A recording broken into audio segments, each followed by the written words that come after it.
კრიტიკული აზრის მეორე ნაწილით გიბრუნდებით ძვირფასო ტელემაყურებლებო და რადიო მსმენელებო და მოგესალმებით იმათ ვინც ეხლა შემოგვიერთდა ჩვენ ვისაუბრეთ საგარეო პოლიტიკაზე, საშინაო პოლიტიკაზე, ასევე ვისაუბრეთ მაყურებლებმა დარეკეს და თავიანთი გასაჭირი გვითხრეს და თავიანთ გასაჭირზე გაამახვილეს ყურადღება. ეხლა კი ჩვენ ვაგრძელებთ ჩვენს გადაცემას და ჩვენ გვყავს ხაზზე ჩვენი ერთგული და უცვლელი თანაწამყვანი ბატონი გიორგი პოპხაძე. გამარჯობა გიორგი. მოგესალმები გიორგი, მოგესალმები გოჩა. მოგესალმები ჩვენი ტელევიზიის მაყურებელს და მსმენელს, რადიოთიც გვისმენენ. კი ბატონო. გიორგი, ჩვენ გადაცემა დავიწყეთ ზუსტად საგარეო პოლიტიკით, ანუ პოლონეთში კაროლ ნავროცკის გამარჯვებით. არ დაგცალდა ბოლომდე საუბარი, რაღაც ვისაუბრეთ, რაღაც პერიოდი, მაგრამ მე მაყურებლებმა ძალიან საინტერესო თემაა, იმიტომ რომ რაღაც პოლონელები ისე არიან ხომ მემარჯვენე მთავრობა მოდის, სოციალისტი პრეზიდენტი ყავს, სოციალისტური მთავრობა მოდის, მემარჯვენე პრეზიდენტი ყავს. დემოკრატია და რა გინდა. აი ზუსტად ამაზე გვინდა რომ ჩვენ ვისაუბროთ და გავამახვილოთ ყურადღება თუ რა არის ნამდვილი დემოკრატია. მით უმეტეს, როდესაც ასე ვთქვათ, მინისტრთა კაბინეტი არის ლიბერალური და პრეზიდენტი არის კონსერვატორი, ამ კუთხით. კი ბატონო. იქნება მოკლედ კი ბატონო, თან ძალიან მწარე კონსერვატორია, ესეთი კონსერვატორია, რომ რუსეთში ძებნილიც არის, ხო? აი ძალიან ცნობილი. რუსეთის კონსერვატიზმს საჯობა? ხო, რუსეთი ხო კონსერვატიზმი არ არის, ცოტა სხვა რაღაცა არის, ისინი რაღაც შავრაზმელები არიან და ჩვენ საუბრობთ ევროპულ კონსერვატიზმზე, რომელიც იქნება გითხრა გიორგი კი ბატონო, ევროპული კონსერვატიზმი. კი ბატონო, ევროპული კონსერვატიზმი პირველ რიგში არის ტრადიციების, სახელმწიფოს ტრადიციების, მისი წარსულის, მისი მომავლის, მისი ყველა ატრიბუტის, მისი ყველა მოქალაქის უფლებების დაცვა. ეს არის კონსერვატიზმის ერთ-ერთი მთავარი მიზანი. კონსერვატიზმის მთავარი მიზანი ეს არის დემოკრატიის ანიდა ჰოე, ეს არის ყველაზე მთავარი ყველა დემოკრატიული ინსტიტუტების მშენებლობა ისე რომ არავის აზრი არ იყოს გამოტოვებული, არავის ესე ვთქვათ გული არ დაწყდეს, ისინი ვისაც დაუშვათ ყველაზე ესეთი ავიღოთ LGBT თემის საკითხი, ხო, ლიბერალები ამბობენ რომ LGBT თემის საკითხი უნდა იყოს დაცული. კონსერვატორები ამბობენ, რა თქმა უნდა, LGBT თემის საკითხი უნდა იყოს დაცული, მაგრამ ის არ უნდა იყოს პრიორიტეტული სხვა მოქალაქეების ზემდგომი არ უნდა გახდეთ. ანუ ის კონსერვატორი ყოველთვის ამბობს, რომ ყველა ადამიანს, ვისაც კი აქვს დაუშვათ საქართველოს ან საფრანგეთის ან გერმანიის ან პოლონეთის პასპორტი და ის არის მოქალაქე, მისი უფლებები დაცული უნდა იყოს განუხრელად თუ განურჩევლად ერისა, ეროვნებისა, სექსუალური ორიენტაციისა, რელიგიური წამსისა და ასე შემდეგ და ასე შემდეგ. ანუ ისინი პირდაპირ იმეორებენ ჟენევის ადამიანის უფლებათა 1958 წლის კონვენციის საფუძვლებს, სადაც შავი თეთრზე წერია ეს ყველაფერი, ხო? ანუ ყველაზე მთავარი, რასაც კონსერვატორები ამბობენ, ეს არის ფაქტიურად კონსერვატორები ესენი არიან კონსერვატორი ქრისტიან დემოკრატები, რომლებიც ანუ უფრო მეტად კონსერვატორები ვიდრე ვთქვათ ცენტრისტები, ხო, უფრო მეტად ყველაზე მთავარი ატრიბუტი, რასაც კონსერვატორები ამბობენ, ეს გახლავს შემდეგი, რომ სახელმწიფო უნდა იყოს საშუალო და მცირე ბიზნესის მეგობარი. ანუ საშუალო და მცირე ბიზნესი არის კონსერვატორებისთვის პრიორიტეტი. როდესაც ლიბერალები და მემარცხენეები ამბობენ, რომ ეს არის მუშათა კლასი, კონსერვატორები ამბობენ, რომ მუშათა კლასი არ არის სახელმწიფოს საფუძველი. მუშათა კლასი ეს არის ერთ-ერთი შემადგენელი ნაწილი და ეს არის სახელმწიფოს მდგენელი, ყველაზე მთავარი მდგენელი ეს არის საშუალო და მცირე ბიზნესი. ამაზე დგას ესა რა ქვია კონსერვატიული ევროპა და კონსერვატიზმი. და რაც მთავარია, ერთ-ერთი მთავარი შემადგენელი ნაწილი ეს არის ფასების კონტროლიც, ანუ ფასების სა რა ქვია კორიდორი რომელიც ჩვენ ევროპაში გვინდა არ გვინდა ესე ლიბერალები არიან თუ არალიბერალები არიან ჩვენ სხვა შორის კონსერვატორმა ნიკოლა სარკოზიმ შემოიღო სხვათა შორის ევროკავშირში მან შემოიტანა ეს ფასების როდესაც 2008-2010 წლის კრიზისი იყო ზუსტად კონსერვატორების წინადადება გავიდა და ამით უშველეს მაშინ εμას რა ქვია საბერძნეთის კრიზისს რომ ფასების კონტროლი დააწესეს ანუ კონსერვატორულმა там გაიმარჯვა იქ და ესე იგი ამით მოხდა ევროპაში და დღემდე ამით სარგებლო რატო არის საქართველოში ძალიან დიდი ფასები და ევროპაში გაცილებით ნაკლები იმიტომ რომ აქ ჩვენ გვაქვს კანონით და კანონმდებლობით განსაზღვრული რამდენი შეიძლება დაადოს რამდენი პროცენტი უნდა იყოს რამდენი არ უნდა იყოს რამდენი შეუძლია იმას დაამატოს დანამატი და ასე შემდეგ ყველაფერი ეს არის გათვლილი და გაანგარიშებული კანონები და ეს არის კონსერვატორების მიერ შემოტანილი წინადადება და კანონმდებლობა, ხო? ანუ კონსერვატიზმი, როდესაც ტრამპი მოვიდა, რა თქვა გიორგი? მან თქვა, რომ ჩვენ დემოკრატია უნდა დავაბრუნოთ, იმიტომ რომ ლიბერალებმა ეს დემოკრატია გააცამტვერეს, გააბაიბურეს და პირიქით თავისი მხრიდან თამაშობდნენ დემოკრატიას ლიბერალები, ხო? და ანუ ვინც მათ წინააღმდეგ იყო, ის არის ანუ ვინც არ ეთანხმება მათ, ის არის მათ წინააღმდეგ, ხო? მათ წინა. ანუ დემოკრატია კონსერვატორებისთვის არის უმთავრესი. როდესაც ჩვენ ლაპარაკობთ პოლონეთის პრეზიდენტზე, ის დემოკრატიის გარანტია. მაშინ რა ქვია, პოლონეთში პრეზიდენტი ეს არის დემოკრატიის გარანტი. ისევე ვთქვათ, ბელგიის სამეფოში მეფეა დემოკრატიის გარანტი, ხო? მაშინ ესპანეთის სამეფოში მეფეა დემოკრატიის გარანტი. ესეთ საპრეზიდენტო ქვეყნებში, როდესაც ძლიერი პრემიერ-მინისტრი მართავს ქვეყანას, პრეზიდენტი ზუსტად არის დემოკრატიის გარანტი. ის არის, ეხლა როდესაც მე უსმენდი ახალ ამბებს იქ რატომღაც ყველა ქართულმა არხმა გაამახვილა ყურადღება რომ მას აქვს ვეტოს უფლება. რომელ პრეზიდენტს არა აქვს ვეტოს უფლება გამაგებინეთ, რომ და მე ევროპელი პრეზიდენტები ესე ხმალივით ემაშვებიან ვეტოს, როცა საჭიროა ის ვეტოსაც დაადებს და დაეთანხმება. თორე ჩვენ გქონდა ამის ესა რა ქვია პრეცედენტები, როდესაც ერთი ძმა კაჩინსკი იყო ესა რა ქვია პრემიერ-მინისტრი და მეორე ძმა კაჩინსკი იყო პრეზიდენტი, მაგრამ იყო საკითხები, როდესაც თუნდაც ესა რა ქვია 8 წლის ლისაბონის ხელშეკრულება პრემიერ-მინისტრი კაჩინსკი აწერდა ხელს, პრეზიდენტი კაჩინსკი იყო წინააღმდეგი, ხო? ანუ დემოკრატიული პარიტეტული მართლობა არის ეს რაც თავარია და ყველაზე პირველი შემთხვევა არ არის პოლონეთში, როდესაც მართველი ძალა არის კონსერვატორი და გაუმარჯვია εμას რა ქვია მემარცხენე პრეზიდენტს და ეხა აქვს შემთხვევა, როდესაც მართველი ძალა არის მემარცხენე და მოვიდა კონსერვატორი პრეზიდენტი. ანუ კონსერვატიზმს გიორგი საქართველოში და გოჩა სამწუხაროდ ვერ გებულობე, როცა ეუბნები, კი კონსერვატივი, თუ კონსერვატორი ვარ, რაღაც მინდა დემოკრატია. ბჭო, რას ქვია შენ ხარ ყველაზე მთავარი გარანტი დემოკრატიის, ხო? კი ბატონო. აი ეს არის ყველაზე მთავარი. როგორ ფიქრობ გიორგი? აი მაგალითად ანჯეი დუდაც ასევე კონსერვატორი იყო პრინციპში, ხო? კი, რა თქმა უნდა. რომელიც იყო ახლა მოქმედი პრეზიდენტი და რომელიც შეიცვალა. და ფაქტიურად პოლონეთში ბევრი რამე არ შეცვლილა. ანუ იყო კონსერვატორი ანჯეი დუდა, ახლა მოვიდა კაროლ ნავროცკი, ისიც კონსერვატორია და როგორ ფიქრობ, რამე შეიცვლება საგარეო პოლიტიკაში პოლონეთში? აბსოლუტურად არაფერი არ შეიცვლება საგარეო პოლიტიკაში. ხა არის რაღაცეები, გიორგი, როდესაც ევროპელი პოლიტიკოსები, ესე ვთქვათ, ელექტორატზე სამუშაოდ საუბარებიან, აყენებენ ლოზუნგებს, ხო?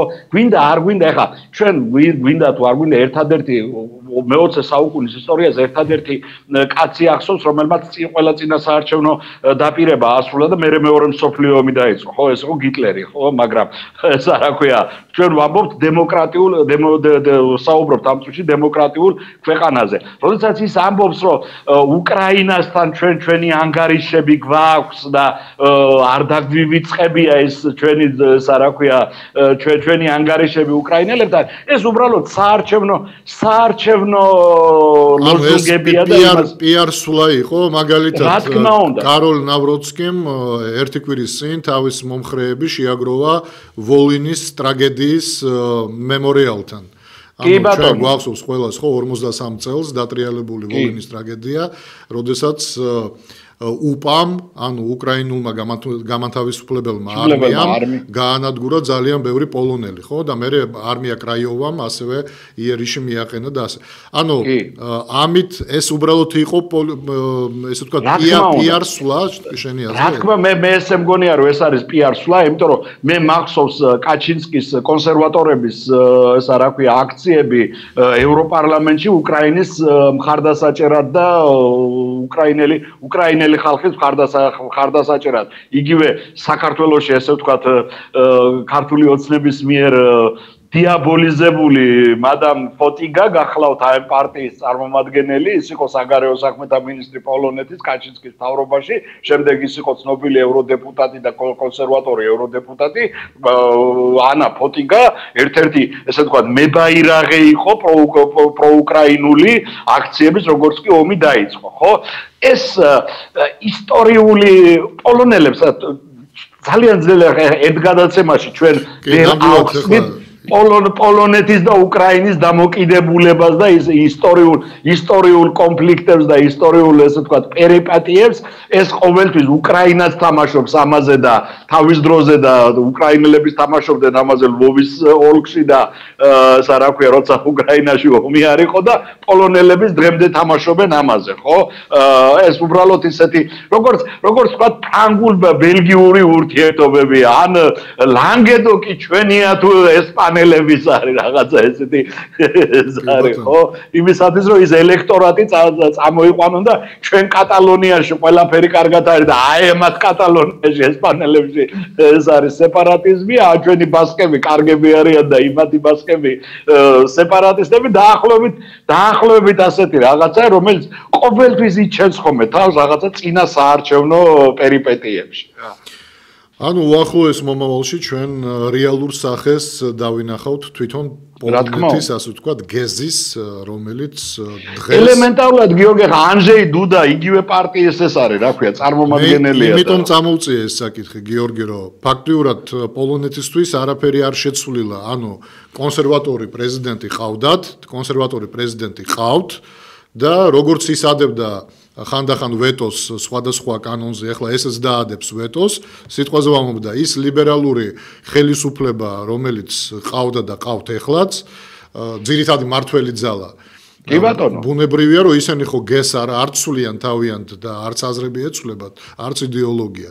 და სავარაუდოდ ალბათ, რაღაც ცვლილება პირველ ეტაპზე შეიძლება იყოს, მაგრამ მე ალბათ ყველაფერი ისევ დაალაგდება და იმ ჭრილში აღმოჩნდება, რასაც ქვია ევროკავშირის იდეოლოგია.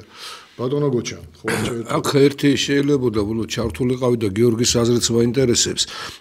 საინტერესოა რომ პოლონეთმა ჩვენ საქართველოში ნაკლებად და უფრო ვიცით პოლონეთი საბჭოთა კავშირის დროიდან და თქვათ მეორე მსოფლიო ომის დროს და ვარშავის ხელშეკრულებით დაემთ, მაგრამ სინამდვილეში პოლონეთს თავისი როლი ყოველთვის ჰქონდა ნათამაშები იგივე ევროპის ისტორიაში, ევროპის განვითარებაში და ეხლა განსაკუთრებით გამოჩნდა, როდესაც ფაქტიურად პოლონეთი, უკრაინა, საფრანგეთი, გერმანია, ინგლისი, ანუ მარტო ევროკავშირი არა. აქ ფაქტიურად გამოიკვეთა ხუთი ძალიან ძლიერი თავისი ტერიტორიით, თავისი ეკონომიკით და რაც ყველაზე მთავარია, ასევე სამხედრო პოტენციალით, თქვა ვაიმარის სამკუთხედის წევრია რა. ვაიმარის სამკუთხედის კი, ანუ აქედან გამომდინარე, საინტერესო იქნება თვითონ ალბათ უკვე მანდროგორი განწყობებია კონსერვატიული ძალების მოსვლა ნიშნავს თუ არა იმას, რომ ევროპა გადაეწყობა, რასაკვირველია, კიდევ ამბობ, ევროპა არ გადაეწყობა ისე რომ თქვა რუსეთთან, მას ექნება თავისი და მუდმივად ქონდა ასეთი ურთიერთობები, რომელიც შუქჩდილებით არის. ეს არ ნიშნავს პირდაპირ მარტო დაპირისპირებას. ეს ნიშნავს იმას რაღაცა დონეზე დაპირისპირებას, მაგრამ რაღაცა დონეზე რასაკვირველია, მას მერე რაც ამერიკის შეერთებულ შტატებში პოლიტიკა შეიცვალა, ევროპა თავის თავზე იღებს უკვე თავის დაცვას. და რეალურად ჩვენ ხშირად ვლაპარაკობდით ხოლმე გიორგი, ჯერ კიდევ ეროვნული მოძრაობის დროს სხვათა შორის მაგაზეთს იყო საუბარი, რომ გერმანია შექმნის თუ არა თავის ჯარს და ნიშნავს თუ არა გერმანია როცა თავის ჯარს შექმნის, მაშინ ევროპაში ფაქტიურად უკვე იცვლება და ახალი ევროპა, ახალი კონფიგურაცია იქნება. ორი ცუდი პრეცედენტი გვაქვს უკვე. იყო, კი ბატონო, კი ბატონო. თუმცა არის ალბათ იმისი მე მაინც ვფიქრობ იმას რომ აი ფრანგების როლი იზრდება განსაკუთრებით და საინტერესოდ იზრდება ეს ჯერ კიდევ დაწყებული ალბათ იგივე მეორე მსოფლიო ომის დროს ფრანგებს ადანაშაულებდნენ რომ არიომეს და პარიზი ფაქტიურად უბრძოლველად დათმეს თუმცა ფრანგებმა მოახერხეს ის რომ აღმოჩნდნენ გამარჯვებულთა ბანაკში ხო იმ დონეზეც კი რომ გერმანელებმა კეიტელმა იკითხა ამათთანაც წავაგეთ ომიო დღესაც ფრანგები ახერხებენ იმას რომ ევროპაში ერთ-ერთი წამყვანები იყვნენ მიუხედავად იმისა რომ გერმანიასთან შედარებით მათი ეკონომიკა არ არის ისეთი ძლიერი ხო რაც არა ხო მაგრამ არანაკლები რა ნუ შეიძლება ცოტა ნაკლები იყოს მაგრამ მაინც ძლიერია ერთ-ერთი ძლიერი ეკონომიკა მაგრამ ეხლა წამყვანები გახდნენ ქვეყანაა მაგრამ ახლა გერმანია ითვლება გერმანული შრომის მოყვარეობა და გერმანული ესე ვთქვათ საათი აწყობილი გერმანია მაინც სხვა არის რაღაცნაირად სამხრეთული მენტალიტეტის ფრანგებთან გინდა არ გინდა ჩვენნაირი ბევრ რაღაცაში ჩვენ გვანან ფრანგები ხო მაგრამ სწორს ამბობ შენ გოჩა პოლონეთის როლი ყოველთვის იყო და არის და იქნება ევროკავშირის პოლიტიკურ რუკაზე მეორე მომენტია ევროპული კონსერვატიზმი ძალიან განსხვავებულია ამერიკული კონსერვატიზმისაგან ამერიკული კონსერვატიზმი უფრო სხვა მიმართულება არის იქ უფრო კარტელური და ძლიერი ბიზნესის მხარდამჭერებად ბევრინებიან კონსერვატორები ხო ევროპაში ესე არ არის ევროპული კონსერვატიზმი ფაქტიურად აი თქვენი პარტია რასაც წინა არჩევნების წინა საარჩევნოდ პირდებოდა ფაქტიურად ეს არის ევროპული კონსერვატიზმი როდესაც ძლიერი სახელმწიფო ძლიერი ესა რა ქვია საშუალო და საშუალო ფენა ხო ეს არის კონსერვატიზმი პლუს თავისი ყველა რელიგიური ატრიბუტიკი და ტრადიციების დაცვით რომელიც ამ სახელმწიფოს ჰქონდა თუნდაც იგივე ევროკავშირში სახელმწიფოს უფრო მეტი როლი ვიდრე ეს არის ლიბერალების დრო გიორგი ზარი ეთერში მოусმინოთ მაყურებელს რომ მესამედ რეკავენ უკვე კი ბატონო ზარი შემოუშვით გისმენთ ეთერში ხართ ისაუბრეთ პირდაპირ ეთერში ბრძანდებით ისაუბრეთ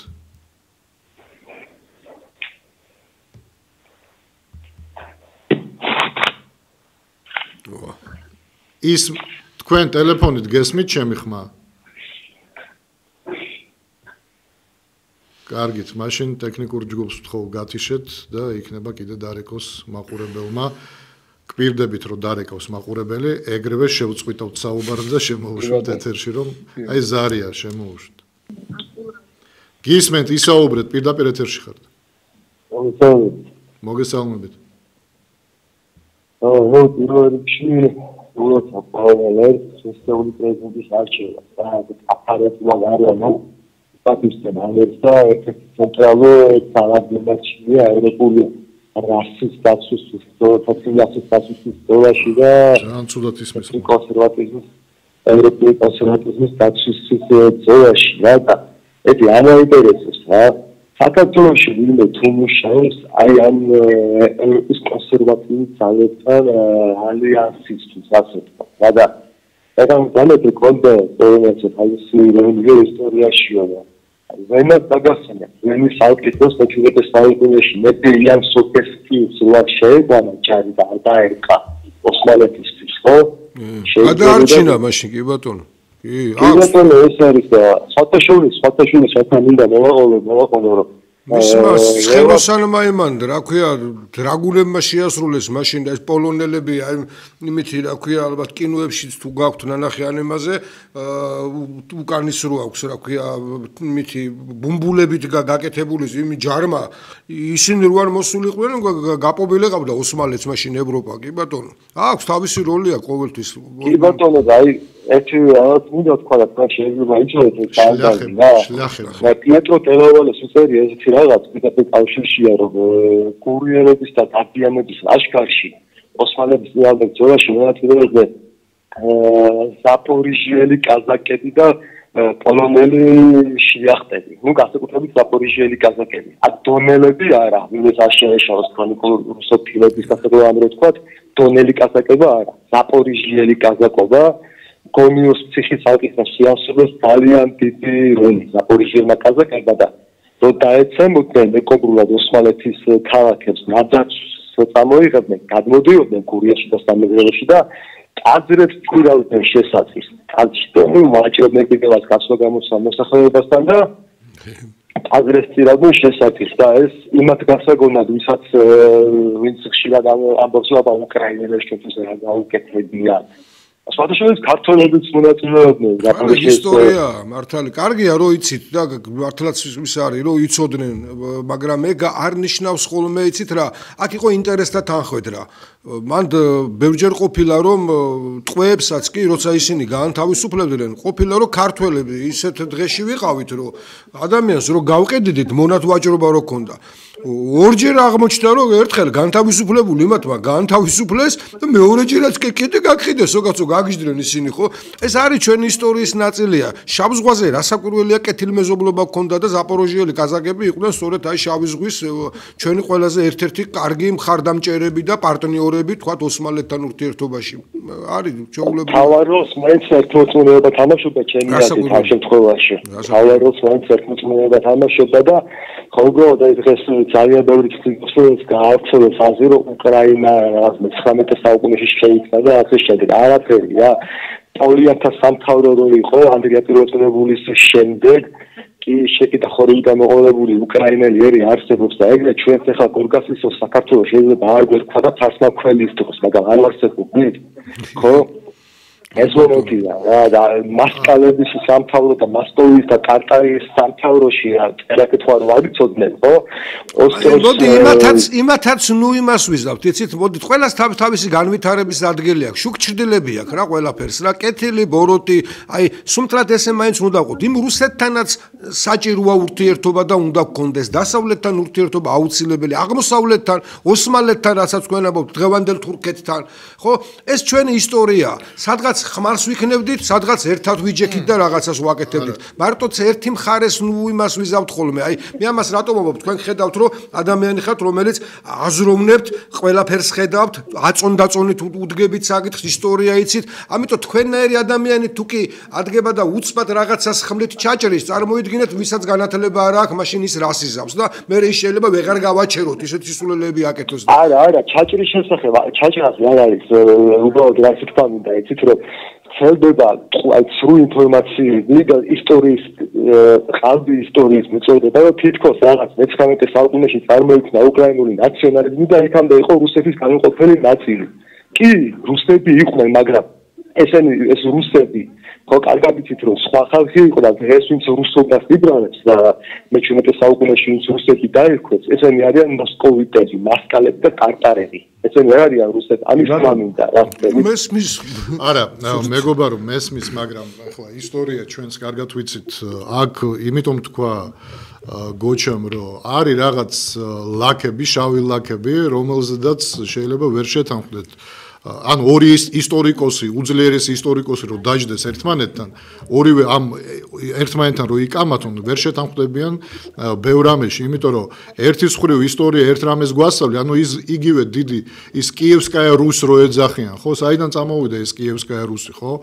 ანუ ის ხო არ არის კიიმ რო შექმნა, კიევი დაარსა, ხო, კიევი თავის ძმებთან და დასთან ერთად რო ჩამოვიდნენ და იმის მერე კიევი დაარსდა, ესენი არიან რუსები. აქ ამაზე კი არ არის საუბარი, მაგრამ თუ ჩვენ საუბრობთ მაგალითად იგივე ყირიმზე, ხო? ანუ ყირიმის სახანო იყო, ხო, იმ პერიოდში, ანუ და რაზედაც საუბრობდა გოჩა, რომ ჩვენ ქართველები მონებად მიყავდათ ოსმალებს, მაგრამ როდის გაჩერდა ეს ყველაფერი და როდის შემდეგ ჩვენ აღარ ხარკს არ უხდიდით ოსმალებს. ანუ 1774 წლის შემდეგ, ხო, კუჩუკაინარჯირის ზავის დადების შემდეგ და ეს ეკატერინე მეორეს პერიოდში ხდება, ხო ასეა.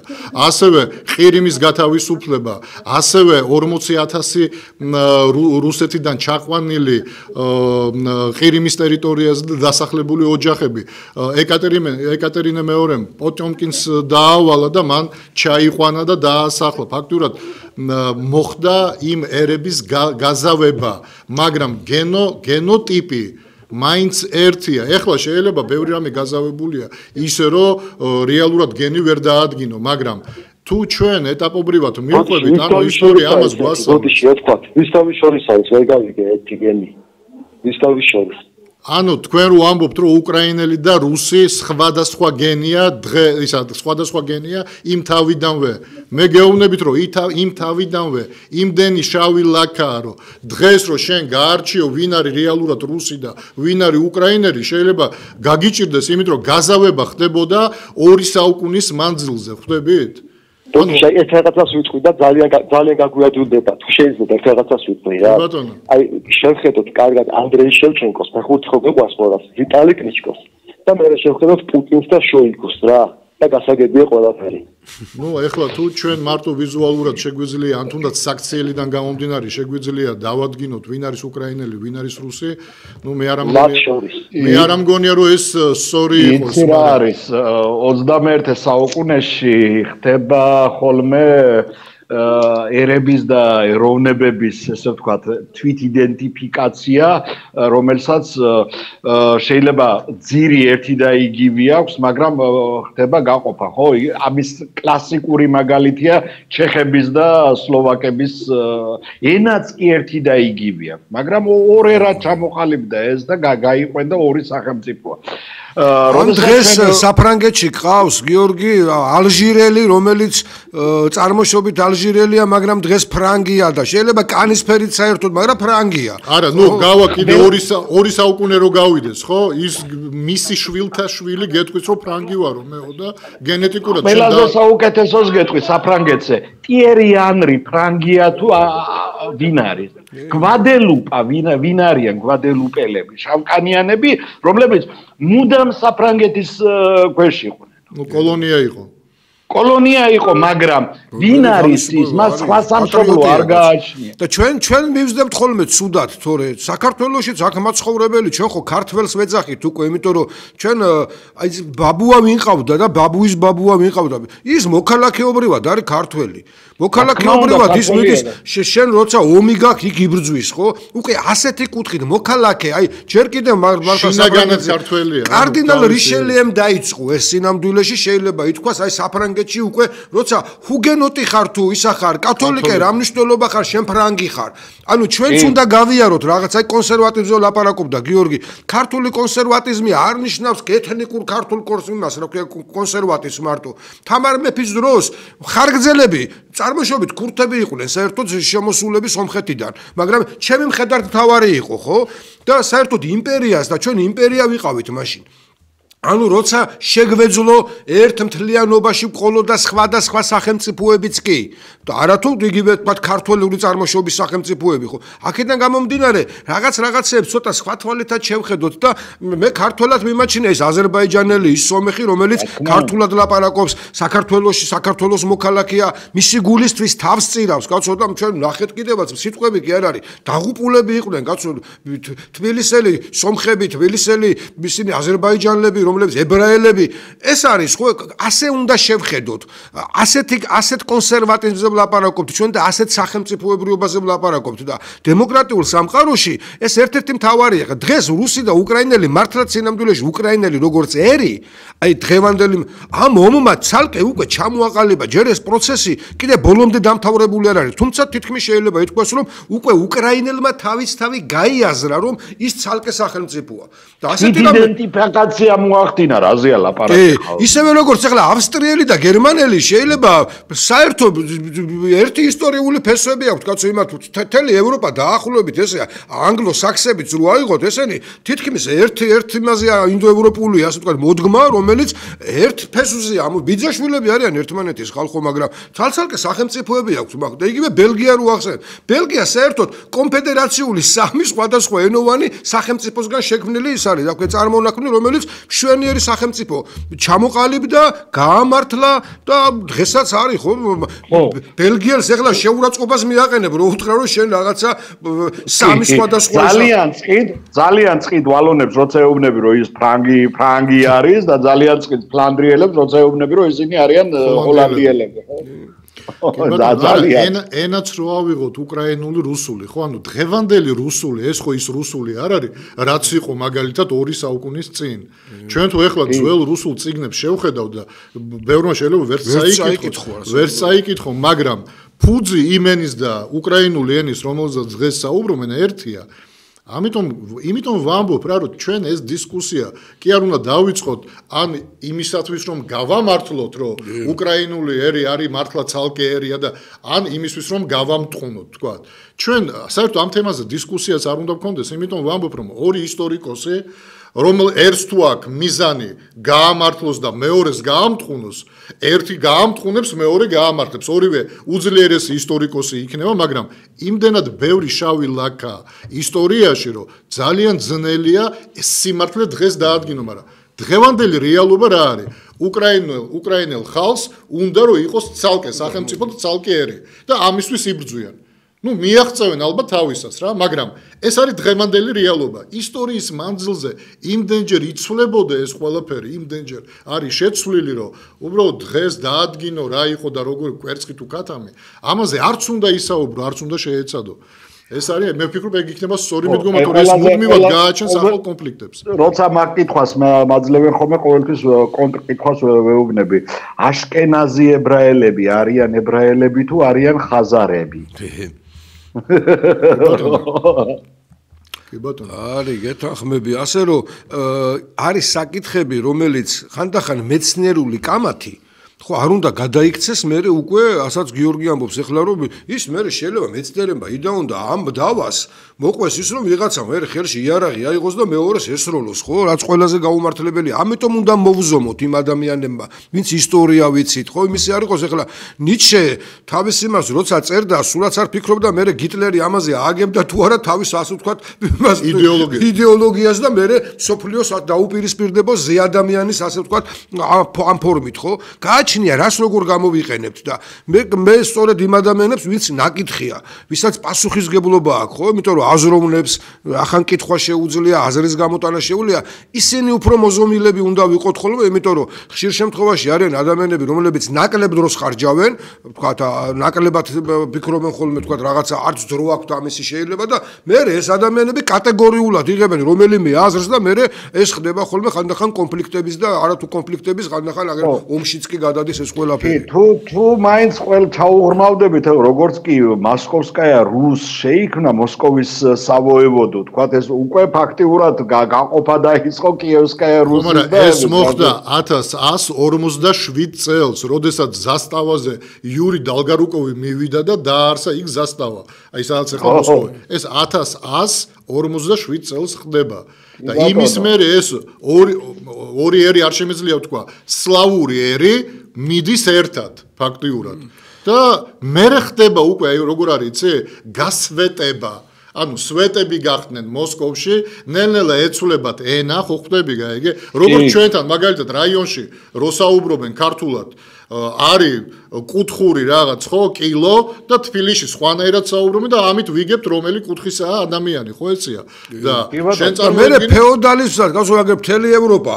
ასეთი სახით კი არ იყო დღეს რო ევროპაა ხო რა თქმა უნდა იგივე ნაციონალიზმის სანამ იქნებოდა ჩვეულებრივად მიდის დაყოფა ეს არის ფეოდალური და დაყოფები რომელიც ხდება რომელიც გადაიარას უყველამ და სახელმწიფოების ჩამოყალიბება მე უფრო გვიანდელი პროცესია ჩვენთანაც ესე იყო კაცო ეს საქართველოს თვითონ ახსენა ფარსმანქველი და ეს ანუ რეალურად სრულიად სხვა ფორმატებში გადის ხოლმე ამას და თქვენ წარმოიდგინეთ აგერ 21 საუკუნეშიც კი არ არის დამთავრებული სახელმწიფო ჩამოყალიბების პროცესი ჩვენ გვაქვს აგერ ჩვენ ტერიტორიაზე აფხაზებს ცალკე სახელმწიფო უნდათ კაცო თუ თვითგამორკვევაა გეუბნება აფხაზი რომ მე მინდა ცალკე სახელმწიფო მქონდეს მაშინ ჩემი ხო მამა ასე რომ ბევრი რაღაცა საკითხია რომელიც რაღაცა დონეზე თუ ვიტყვით რომ იქ ვიღაცა მართალია მე უნდა დავფიქრდეთ ჩვენს მდგომარეობაში მაშინ როგორ არის ამას როგორ ვიგებთ მის არ იყოს დეიტონის ხელშეკრულების მერე მის დაყოფა რომ მოხდა მე მახსოვს პარლამენტში ჩვენებს უნდა და ხარდაჭერა კაცო იუგოსლავიის იმაზე რა ქვია დაშლაზე და მეთქი გააგიჟდით ხალხო ჩვენ თორა პრობლემა გვაქვს და ეგო რა შუაშია იმასთანო ისო თელი აგერ დასავლეთი თანხმდებაო და აქო ჩვენ დასავლეთი მხარს გვიჭერს მეოთხარი ეგ კი ეგრეა პოლიტიკურად კი ეგრე ფიქრო მაგრამ დადგება საკითხი და გეტყვიან შენ თუ მხარი დაუჭერე ხო მორალური უფლება ხო უნდა გქონდეს მაშინ და მაშინ თუ ვართ მზად იმისთვის რომ ჩვენც დავიშალოთ რაზეა საუბარი თორე სხვაგვარად დეიტონში საოცარი რაღაცა მოხდა იმისათვის რომ ომი შეეწყვიტათ დეიტონის ხელშეკრულებაში ჩაწერეს რომ ეს არის სახელმწიფო ბოსნიელი სერბების და ბოსნიელი მუსულმანების კი გვაქვს ანუ ერის რანგში აიყვანეს ბოსნიელი მუსულმანი აი ესეთი ნონსენსია დედამიწის ზედაპირზე არ არსებობს არდა რელიგიური ნიშნით თვით გამორკვევა არსად არ წერია არცეთ გაერო არსად კი არა შორს რატომ მივდივართ კაცო ჩვენ ახლა საუბრობთ იდეოლოგიის დონეზე რომ რამდენად აღიქვამს ადამიანი ქართველად რუსად ან უკრაინულად და გეოგრაფია ავიღოთ კაცო 2000 წლამდე ჩვენ ვიცოდით რომ არსებობს 4 ოკეანე ხო ესეა 2000 წლის შემდეგ ვიცით რომ არსებობს 5 გახდა ხო 5 გახდა ეს ხო არ ხდება 1 საუკუნის წინ ხო ანუ მეცნიერება არსებობს რამდენი ხანია და 2000 წელს ესე იგი დღეს რო იკამათო შენ რო არა და რაღაცა აგერ 2000 წელს გახდა ცნობილი ხვალ რას გავიგებთ ღმერთმა იცის და ამიტომ შევწყვიტოთ ისეთ თემებზე კამათი რომელსაც მივხევართ კონფლიქტამდე. ანუ ეგ უნდა შეიგნოს ნასწავლმა ადამიანმა, იმიტომ რომ ნასწავლს უფრო მეტად მოიგიხება. აი მე ერთსაც ვიტყვი გიორგი და შენისიც რატომ მინდა იმ დღეს რაღაცას წერდი Facebook-ზე და რა მომენტებია, იცი? აი რასეც უნდა აი პოლიტიკური ელიტა რო არ აყვავს. ეს არის ერთ-ერთი ყველაზე დიდი პრობლემა. ევროპას ყველგან ყავს ელიტა. ამ ელიტაში ოღონდ ნახეთ როგორ არის 50-50-ზეა თითქმის პროცენტ ნახევარი იყო ახლა არჩევნები რო ჩატარდა. ასე ხდება თითქმის ყველა ევროპულ ქვეყანაში, ამერიკის შეერთებულ შტატებში, როცა ერთი კანდიდატი იგებს და მეორესთან სულ აქვს უპირატესობა დაახლოებით 2-3-5%-ზე მეტი თითქმის არ აქვს ხოლმე უპირატესობა. ანუ რას ვამბობ? შენ შეიძლება სოციალისტური იყოს, რა ქვია, ამ ელიტის წარმომადგენლები, რომლებსაც მიაჩნიათ და ესენი ერთმანეთის მტრები კი არ არიან, განსხვავებული ხედვა აქვს. ვიღაცას მიაჩნია, რომ შუა ფენა უნდა იყოს წამყვანი, ვიღაცას მიაჩნია, არა, პრიორიტეტი უნდა იყოს მუშათა კლასი, თქვა. მაგრამ ორივეს სინამდვილეში ყავს ელიტა, რომელიც რაღაც გარკვეულ საკითხებზე თანხმდება, ასე ვთქვათ, თამაშის წესებზე, თანხმდება იმაზე, რომ თუ დემოკრატია გინდა, მაშინ ცვლილება უნდა ხდებოდეს იმისი, რა ქვია, ხელისუფლების. იმიტომ დემოკრატიის საფუძველი დგას ამაზე. ცვლილებები თუ არ ხდება, რაც არ უნდა კარგი და გადასარევი იყოს, ეს მთავრობა არ შეიძლება ორის მერე უნდა შეიცვალოს, ხო, ორი მოწვევის მერე. ან კოალიციაში უნდა მოვიდეს. ამაზე ელიტა თანხმდება მიუხედავად იმისა, ვინ რომელ მხარესაა, ვის რომელი მოსწონს. ჩვენ ვერ ვახციეთ იმას, რომ მარტივი რაღაცაზე იყო ლაპარაკი, რომ მოიყვანეთო ეს მიშა სააკაშვილი რო გააგდეთო და ეს რომ მოიყვანეთო, პასუხისგებლობაოს, ამას არ ბრძნობთ. ბიჭო, ის რომ უნდა წასულიყო და თანაც ამ ფორმით რო ძლივს გავუშვით. ეს არის პრობლემა. თორე ის ხო უნდა წასულიყო ორი მოწვევის მერე თუ დემოკრატიაზე გაქვს პრეტენზია, უნდა წახვიდე. და დღევანდელსაც ეგჭირს. წასულა აღარ უნდა და ამიტოა პრობლემა, თორე ვინ კარგი, ვინ ცუდი, რა მნიშვნელობა უნდა შევთანხმდეთ, რა მნიშვნელობა რომლის მომხრე ხარ. ამაში გაგვასწრო ევროპამ. ამაში არის სწორედ აი მათი ის უპირატესობა, რომ იქ შეთანხმებულები არიან, ჩვენ შეიძლება განსხვავებული, ახლა ბატონი რო გველაპარაკებოდა, მართლა მომეწონა ახალგაზრდა კაცი ის ჩვენ შეიძლება განსხვავებული აზრები გქონდეს, მაგრამ რაღაცებზე ვთანხმდებით, როგორ მოძრაობთ, როგორ ვლაპარაკობთ, ერთმანეთს როგორ ვექცევით. აი ეს არის ერთ-ერთი მთავარი საკითხი, რომელიც ალბათ ევროპისგან ალბათ ბევრი რაღაცა უნდა ვისწავლოთ, მიუხედავად იმისა, რომ ამის წინ კაცი ამბობდა, შეშურდათო ჩვენიო რომ მაგრები ვართო და ბიჭო არ მგონია ევროპელს რაღაცა შურიანები არ არიან, სხვანაირი ადამიანები არიან. აქედან გამომდინარე, შენის მაინტერესებს, რომ აი იქედა გადასახედიდან, აი როგორ შეიძლება იმათაც ხო გაიარეს რაღაცა გზა რა ფორმებით მოახერხეს ეს რომ ეს ელიტა შეიქმნა და ეს ელიტა არ ნიშნავს დიდრების ელიტას. იცი რატო ისა გოჩა გიორგი დამეთანხმება ახლა და მე ვიტყვი და გიორგი ალბათ თავის სიტყვასაც იტყვის რომ ისტორიის მანძილზე ახლა ევროპის ისტორიასაც რო გადავხედოთ მე არ ვამბობ საუკუნეების წინა ისტორია არა უახლეს ისტორიას რო გადავხედავთ ბევრი მოდის კონსერვატორი ლიბერალი მემარცხენე მემარჯვენე რაღაც მაგრამ მათი საგარეო და საშინაო პოლიტიკა არ იცვლება ესე არ არის გიორგი ამიტომაც ადამიანი რომელიც სტაბილურად ცხოვრობს ევროპაში მას არ ეშინია ანუ ის მომენტი არ უდგას იგივე ვაიმე რა როგორ ჩვენთან რას ლაპარაკობ ამათმა გადაგვარჩინეს და ამათ უნდა მივცეთ ხმა უიმე ესენი თუ მოვლენ ყველას დაგხოცავენ და აი ეგ საკითხია ხალხი ამაზე არ ფიქრობს ევროპაში ხალხი ფიქრობს ერთ რამეზე, რომ სტაბილურობა იქნება ისედაც, ის იქნება თუ ეს იქნება, შეიძლება ოდნავ შეიცვალოს, აი თქვა ბიზნესის თვალსაზრისით რაღაცა უფრო მეტი დოტაცია იყოს, თქვა სახელმწიფო. ძირითადად საგადასახადო პოლიტიკა იცვლება ხოლმე. ხო და მაგას ვამბობ, რა, ამ კუთხით ოდნავ შეიცვლება, მაგრამ ის რომ რადიკალურად შეიცვლება, დახოცავენ ხალხს და თუ მოვლენ ესენი და გადავრჩებით თუ ისინი მოვლენ, აი ეგ საკითხი რო არ დგას, პროპაგანდის დონეზეც კი არავინ არ საუბრობს მანდ, იმიტომ რომ ეგ არის აბსურდი, ეს არის უბრალოდ ხალხის შეურაცხყოფა, მაგრამ ჩვენ აქედან ვერ ამოვედით. ამიტომაც არ ვყავს ჩვენ პოლიტიკური ელიტა, ვერ ჩამოყალიბდა ამდენი წლის განმავლობაში და მე ვფიქრობ, რომ თუ ხალხმა გააგრძელა ასეთი აზროვნება ვერ ჩამოყალიბდება. რა სიტყვი გიორგი, რომელ პოლიტიკურ ელიტაზე ვლაპარაკობთ, როდესაც ჩვენ გვყავს რაღაცა გარკვეული ჯგუფი პოლიტიკოსები რო ქვიათ, რომლებიც აი ჩვენ რო ახალგაზრდები ვიყავით და ეროვნულ მოძრაობაში ვიყავით, იქედან მოყოლებულები ბაობაბები არიან, ხან ამ პარტიაშია, ხან იმ პარტიაშია, ხან მემარჯვენეა, ხან მემარცხენეა, ხან ცენტრისტია, ხან ჩვენ არც ერთი ახლა მე იმეს აქვია პატრიოტ ალიანსის გარდა ჩვენ არც ერთი პოლიტიკურ იდეოლოგიური ნიშნით შექმნილი პარტია არ აქვს საქართველოში. ჩვენ ლიბერალებს ვეძახით ვიღაცებს, მაგრამ არიან ლიბერალები? კი ბატონო, გეთანხმები. ლიბერალიზმი ინსტრუმენტი აქვს. ლიბერალიზმი ინსტრუმენტია. გეთანხმები. აგერ არის ნათელი მაგალითი ქართული ოცნება, კაცო. ლიბერალობდნენ ტიპები. და ეხლა კონსერვატორობენ. ეხლა კონსერვატორობა ხვალ რო ესა რა ქვია ბათო ნოენმა დაგვიპროს გემეთ რა ქვია ხალათებით გამოეცხადებიან წინ რა. კი ბატონო. დიდი მადლობა გიორგი ჩართვისთვის, როგორც ყოველთვის ჩვენ დრო არ ყოფნის, მაგრამ ნუ სამწუხაროდ 50 წუთი უნდა ვეტეოდეთ. გაგვირბის დრო გაგვირბის დრო. კი ბატონო, დიდი მადლობა გიორგი ჩართვისთვის. შევხვდებით გიორგის მომავალ ორშაბათს. მე გემშვიდობებით ხუთშაბათამდე, ხუთშაბათს მე შევხვდებით ჩვენს მაყურებელს 6:30-ზე და სამივე ერთად როგორც ვთქვი, ორშაბათს 8:30-ზე. დროებით ძვირფასო ტელემაყურებლებო.